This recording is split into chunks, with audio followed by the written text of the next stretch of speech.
भाई मेरी यहाँ पे हमेशा एक कोशिश रहती है और आपका भी एक नेचर मुझे पता है कि हम सबके आपस में एक बॉन्डिंग है कि हम सही टाइम पे सही चीज़ को डिस्कस पक्का करते हैं। ऐसा नहीं है कि चीज़ों को अननेसेसरी टाइम वेस्ट करने के लिए हमने डिस्कस किया, या फिर अननेसेसरी हमने कंटेंट क्रिएट करने के लिए डिस्कस किया, या फिर पहले डिस्कस किया या फिर बाद में डिस्कस किया, या फिर डिस्कस बहुत बोल दिया। लेकिन ये वर्ड इस वीडियो का सबसे इंपॉर्टेंट फैक्टर होगा, क्योंकि बहुत टाइम से साइनिंग की बात चल रही है। जॉन गार्सिया के बारे में बात हुई, ठीक है, रूनी के बारे में बात हुई, आपका रैशफोर्ड के बारे में हमने खुल के बात की, हमने लाइव पे बात की, हमने वीडियोस पे बात की, हमने उसके प्री सीजन के पहले मैच पे हमने एक शॉट भी बनाया। हर चीज़ हर माध्यम से हमने बात की। लेकिन अब समय आ चुका है कि हम इस बारे में बात करें कि बारसा के स्टार्टिंग 11 होंगे क्या।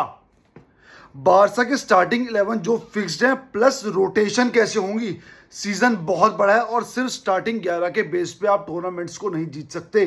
तो किस तरह से रोटेशन होंगे, किस तरीके से स्टार्टिंग 11 में रफीनिया को जगह मिलेगी, क्योंकि रफीनिया को आप स्टार्टिंग 11 से बाहर नहीं रख सकते। ठीक है, रूनी तगड़ा खेल रहा है, मतलब तगड़ा खेल रहा है, मतलब ग्लिम्स दिख जाते हैं, है ना, क्या चल रहा है न्यूज में दिख जाता है। हमने मैच में देखा, प्री मैच में देखा। मैं ये नहीं कह रहा हूं कि भाई जज कर लिया हमने, नहीं, लेकिन ग्लिम्स दिख जाते हैं कि हाँ भाई क्या होने वाला है क्या नहीं होने वाला है। उसके बेस पे आपका स्क्वाड डिसाइड होता है। ठीक है, तो अब बात करते हैं इस पूरी बुनियाद को बनाने के बाद, अब बात करते हैं कि भाई होगा क्या। देखो, गोल कीपिंग में तो सब कुछ सॉर्ट आउट है कि हमारा पहला चॉइस जो है वो जॉन गार्सिया ही रहेगा। बस मेरी एक विनती है, ठीक है, मेरी एक रिक्वेस्ट है फ्लिक से कि उसको आप नंबर 1 जर्सी देना, जो कि मुझे लगता है उसको मिलेगी। लेकिन भाई नंबर 1 की जर्सी जॉन गार्सिया को मिलनी चाह, ठीक है, क्योंकि स्टेगन जिस तरीके से बदतमीजियां कर रहा है, स्टेगन जिस तरीके से बिल्कुल प्रोफेशनल से हटके बिल्कुल ही बदतमीजी पे उतर के आ चुका है, तो भाई ना ही वो कैप्टन आर्म बैंड डिजर्व करता, जो कि हम डिस्कस करेंगे किसको मिलना चाहिए, ना ही वो डिजर्व करता नंबर 1 जर्सी, और ना ही गोलकीपिंग ग्लव्स। दूसरे क्लब में करता होगा, इस क्लब में नहीं करता, क्योंकि इस क्लब में उन बंदों की जगह जो क्लब के बारे में सबसे पहले सोचते हैं। ये हो गई पहली बात, जज्बात से हटके। जो सम्मान देना था, जितना सम्मान मिलना था, सब मिल चुका है प्रीवियस में। अब अपमान वाले काम करोगे तो आपको हेटरेड ही मिलेगी। हाँ, हम चाहते हैं कि वो हेटरेड ना मिले, लेकिन आपकी हरकतें ऐसी है कि हमारा तुमसे मन हटा जा रहा है, पहली बात तो। कीपिंग पे आपका रहेगा जॉन गार्सिया। दूसरा, डिफेंसिव लाइन पे अगर आते हैं तो भाई राइट बैक पे विदाउट एनी डाउट भाई कुंडे की बात तो है ही डन, है ना। प्लस कुंडे ने आई थिंक कल कहा है कि भाई मेरा कॉन्ट्रैक्ट जो एक्सटेंशन है वो बहुत पेस पे चल रहा है, शायद 2030 तक का उसका कॉन्ट्रैक्ट एक्सटेंशन होगा, और वो होना भी चाहिए।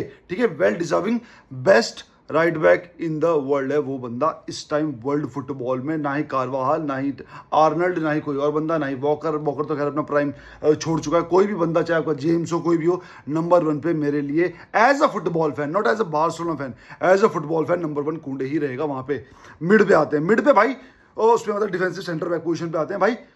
यहाँ पे without any choice, without any doubt मेरा हमेशा से ये कहना है, जो भाई मेरे को जानते हो, मैं आपको इतना जानता हूँ, आपको पता है कि हम यहाँ पे मेरिट के बेस पे बात करते हैं। हम यहाँ पे कभी भी इस बेस पे बात नहीं करते किसका नाम कितना बड़ा है, किसका नाम की क्या वैल्यू है, किसके नाम का क्या बोझ है, उसने प्रीवियस में क्या किया है।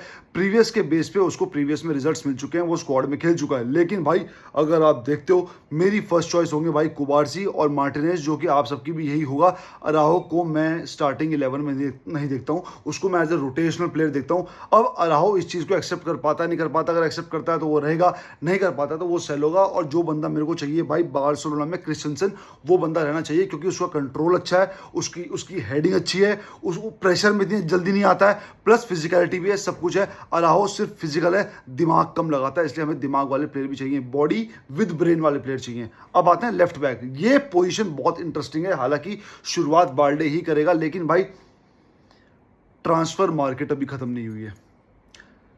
अगर पहली बात तो मुझे ऐसा लगता है 3 से 4% मुझे ऐसा लगता है कि कोई ना कोई बंदा आएगा लेफ्ट बैक पे, क्योंकि अगर आप कहते हो कि ग्रिमाल्डो आएगा, वो नहीं आएगा, क्योंकि भाई फर्स्ट चॉइस जो किसी और बड़ी टीम में खेला है, लेवरक्यूजन में खेला है, आई थिंक बेनफिका में भी खेला है ना, तो वो बंदा अपनी टीम छोड़ के या वो बंदा अपना औहदा छोड़ के एक बेंच गर्म करने के लिए कभी नहीं आएगा। और अगर वो आया तो बाल्डे फिर बेंच गर्म नहीं करेगा, तो उसके आने का या फिर कोई तगड़ा लेफ्ट बैक आने का कोई भी मतलब नहीं बनता। तो यहाँ पे भाई जेरार्ड मार्टिन जो अभी तक बिका नहीं है, उसकी चांस है।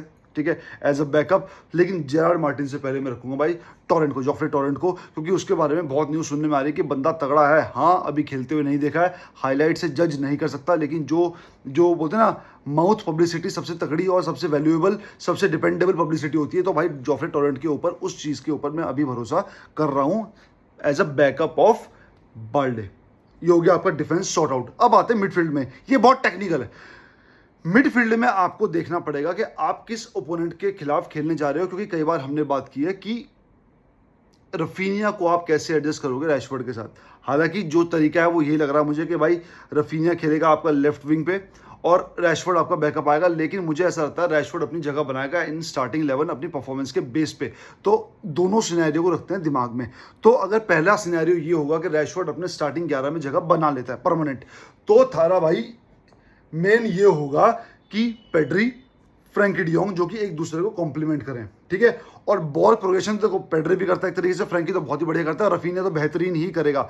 तो पेड्री और उसको आप पीछे रखो, क्या बोलते हैं उसको, डबल पिवट जो भी बोलते हैं भाई, मैं टेक्निकल टर्म ज़्यादा यूज़ करता नहीं हूँ। और आगे रखो आप रफीनिया को, क्योंकि जो बड़ी टीम्स होंगी, रियल मैड्रिड होगी, आपका बायर्न म्यूनिक होगी, चैंपियंस लीग की बड़ी टीम्स होगी, इंटर मिलान होंगी भाई, लिवरपूल होंगी, न्यूमेरिकल सुपीरियरिटी आपको चाहिए ही चाहिए, ठीक है। क्योंकि आपको सिर्फ वहां पे 3:3 का प्रेस नहीं चलेगा, क्योंकि आपको बड़े गेम्स जीतने हैं तो बड़ी स्ट्रेटेजी चाहिए होगी। और वो बड़ी स्ट्रेटेजी ये होगी कि आप रफीनिया से वहां 2 बंदों के बराबर प्रेस कराओ, क्योंकि बेनफिका वाले गेम में भी आपने देखा, और मैं उस गेम का मोहताज नहीं हूं, मैंने हमेशा से रफीनिया को देखा है, आप लोगों ने हमेशा से रफीनिया को देखा कि वो बंदा हमेशा 2 बंदों के बराबर प्रेस करता है और 90 के 90 मिनट भागता है। वो बंदा घोड़ा है, घोड़ा। और उस घोड़े को अगर आपने बड़ी टीम के अगेंस्ट मिडफील्ड में खिला दिया तो वो आपको न्यूमेरिक जो एक एडवांटेज देगा भाई। तो उस चीज़ को आपको करना पड़ेगा, उस चीज़ को आपको अप्लाई करना पड़ेगा बड़े गेम्स में अच्छा रिजल्ट के लिए, क्योंकि जब 3 के ऊपर 4 की प्रेस पड़ेगी एक तरीके से, मेंटली वाली भी और फिजिकली वाली भी, तो भाई सामने वाली टीम टूटेगी। तो ये होगा बड़ी टीम के अगेंस्ट। लेकिन अगर आप एक स्टेबल टीम के अगेंस्ट खेल रहे हो और मान के चलते हैं कि रैशफोर्ड स्टार्टिंग 11 में नहीं है, तो रफीनिया ऑटोमेटिकली लेफ्ट विंग पे आएगा ही आएगा। लेकिन उस टाइम सेकंड सिनेरियो है कि स्टार्टिंग 11 में ये आपका रैशफोर्ड है। बहुत टेक्निकल है, बहुत टेक्निकल है भाई ये पॉइंट। तो जितना कोशिश कर सकता हूँ उतना देख रहा हूँ। और आपको ये चाहिए कि भाई अब रफीनिया को रेस्ट देना है। रफीनिया भाई आपका यमाल को भी रिप्लेस कर सकता है, रिप्लेस मतलब बैकअप दे सकता है, रेस्ट दे सकता है। आप बैठा तो इनको सकते नहीं, ना यमाल को ना रफीनिया को। तो भाई चांसेस ये है कि रैशफोर्ड बाहर बैठेगा, एज अ बैकअप आएगा। लेकिन भाई समय का कुछ नहीं पता होता। तो उस बेस पे अगर आप एक स्टेबल टीम के अगेंस्ट जा रहे हो, आप वलेंसिया के अगेंस्ट जा रहे हो, आप विलारियल के अगेंस्ट जा रहे हो, है ना, आप बेटिस के अगेंस्ट जा रहे हो, तो वहाँ पे आप मिडफील्ड में फ्रैंकी डियोंग, पेड्री, ये तो मस्ट है ही। साथ में गावी, फर्मिन, इनका आप इंटरचेंज कर सकते हो। डैनी ओल्मो का आप इंटरचेंज कर सकते हो। कभी कभी बोलते हैं कि भाई डैनी ओल्मो लेफ्ट विंग भी खेल सकता है। तो ये आपको कंपैरिजन, ये आपको एक कंपैरेटिव शीट बनानी पड़ेगी, कौन सा बंदा किस प्लेयर पे किस अपोनेंट के अगेंस्ट खेलेगा। बहुत बहुत घुचपुच हो रही है, लेकिन स्क्वाड इस टाइम ऐसा है, क्वालिटी है, क्वालिटी बेंच पे भी है। तो उस चीज़ को आपको बहुत दिमाग लगा के, फ्लिक में हमसे ज़्यादा दिमाग है, लेकिन हम सिर्फ यहाँ पे एक पॉइंट ऑफ व्यू धर रहे हैं भाई कि भाई ये हो सके और ये भी हो सके, ठीक है।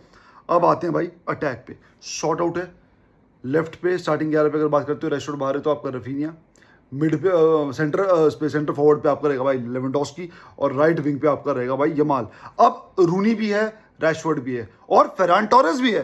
तो किसी किसी मैच में आप पूरे 3 को हटा के इन तीनों को ला सकते हो, जो कि बहुत ही ज़्यादा मुश्किल है, क्योंकि ऐसा फ्लिक करेगा नहीं कि बिल्कुल ही स्टार्टिंग 11 के 3 बैठा के बैकअप के 3 वो ले आया। हाँ, स्कोर लाइन क्या होती है उस बेस पे वो चेंज कर सकता है। लेकिन भाई रूनी यमाल को रिप्लेस करेगा, रफीनिया रैशफोर्ड इसको करेगा, रफीनिया को, और फेरान टोरेस भाई इसको करेगा, लेवेंडोस्की को। हाँ, फेरान राइट विंग पे भी तगड़ा खेलता है, लेफ्ट पे इतना तगड़ा नहीं खेलता, लेकिन राइट विंग पे और स्टार्ट उसमें सेंटर फॉरवर्ड पे वो बंदा तगड़ा खेलता है, उसके इन बिहाइंड तगड़े हैं। तो अपने पास कहने का मतलब पूरा ये है, सिर्फ टॉप 11 के बेस पे आपका पूरा सीजन नहीं खेला जा सकता। सिर्फ टॉप 11 के बेस पे आप सारे टूर्नामेंट्स नहीं जीत सकते। आप एक ही टूर्नामेंट जीत सकते हो, लेकिन अगर आपने बेटर स्क्वाड रोटेट किया, जो कि फ्लिक करेगा, बेटर स्क्वाड रोटेट किया, तो भाई आपके पास जीतने की क्षमता उतनी ज्यादा बढ़ जाएगी, आपका एनर्जी लेवल बना रहेगा भाई। क्योंकि लास्ट ईयर भी कुछ मैचेस में ऐसा था कि यमाल यमाल थक गया, जैसे कि इंटर मिलान वाले मैच में हुआ, क्वालिटी नहीं थी बेंच पे, अब रूनी आ गया, तो अब ऐसी भीड़ बखत वाली सिचुएशन पे आप एडजस्ट कर सकते हो। लेकिन पंगा एक ही है, यमाल बहुत जल्दी मुंह फुलाता है जब उसको सब्स्टिट्यूट करते हैं। तो हालांकि जाहिर सी बात है रफी इसका यमाल की जगह कोई बंदा नहीं ले सकता, लेकिन भाई होता है बंदे को, यार मैं खेलूँ ना खेलूँ, यंग एज है, थोड़ा खून गर्म है बंदे का, पर स्मार्ट रोटेशन ऑफ प्लेयर्स यहाँ पे चलेंगे और मैक्सिमम रोटेशन जो आपकी चलेगी मेरे हिसाब से होम गेम्स में चलनी चाहिए, क्योंकि जब अवे गेम्स में आप जाते हो तो वहाँ पे प्रेशर थोड़ा क्राउड का ज़्यादा होता है, उस चीज़ को भी टैकल करना पड़ता है। नए नए प्लेयर्स आ रहे हैं, सब मतलब सीजन पूरा सॉर्ट आउट है। थोड़ी सी एक पोजीशन का जो खतरा है लोगों को वो ये है कि भाई लेफ्ट बैक पोजीशन पे आपके पास कोई भी ढंग का बैकअप अभी नहीं है। होगा जोफ्रे टोरेंट, पर उसको हमने खेलते हुए नहीं देखा, खेलते हुए, लेकिन हमने एरिक गार्सिया को देखा है, वो राइट बैक पे आप सॉर्ट आउट हो, डिफेंस पे सेंटर बैक पोजीशन पे आप सॉर्ट आउट हो, कीपिंग पे आप सॉर्ट आउट हो, शीजनी आपका बैकअप रहेगा, पीना भी अभी तक है ही है, ठीक है।